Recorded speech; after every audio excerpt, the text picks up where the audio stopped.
Hilary Mantel, one of Britain's most decorated novelists, whose trilogy of books on the life of Thomas Cromwell, Wolf Hall, Bring Up the Bodies in the Mirror and the Light, received both critical acclaim and commercial success, landing on bestseller lists around the world, died on Thursday.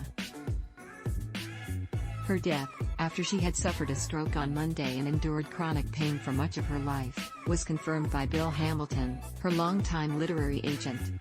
"She had so many great novels ahead of her," he said, adding, "It's just an enormous loss to literature." Miss Mantel, the author of 17 books, twice won Britain's Booker Prize, for Wolf Hall and Bring Up the Bodies, both of which sold millions of copies. She was longlisted for the same prize, for The Mirror and the Light, in 2020. The novels led to popular stage and screen adaptations. But it was a long and arduous road to reach those heights, beginning with a tough childhood. "I was unsuited to being a child," Miss Mantel wrote in a 2003 memoir, Giving Up the Ghost. She endured numerous health problems, leading one doctor to call her Little Miss Neverwell. The doctor was the first of many to fail to properly treat her. Her illnesses later proved so debilitating that she could not hold down regular jobs, steering her to writing. But even then it was a writer's life of fits and starts. Mainstream success did not come to her until she was well into her 50s. Her Cromwell books were the turning point.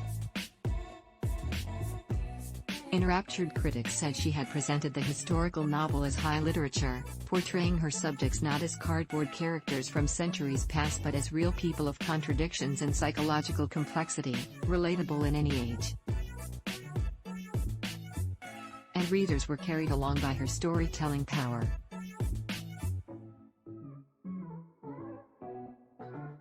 The critic Parul Sehgal wrote in a 2020 review of The Mirror and the Light in the New York Times that Miss Mantel's writing envelops the reader in the sweep of a story rich with conquest, conspiracy and mazy human psychology. Miss Mantel was not just a writer of historical fiction, Miss Sehgal said, but an expert in showing what power reveals and conceals in human character. Mantel was born Hilary Mary Thompson on July 6, 1952, to Henry and Margaret Thompson in Glossop, a village in Derbyshire, and grew up in an Irish Catholic family. Her mother was a school secretary. After her mother left her husband and moved the family in with Jack Mantel, an engineer, Miss Mantel took her stepfather's surname. At 18, she moved to London to study law at the London School of Economics, but she could not afford to finish her training. After marrying Gerald McEwen, a geologist, she became a teacher and started writing on the side.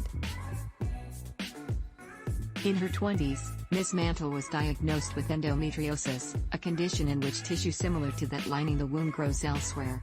Around that time, a doctor ordered her to stop writing.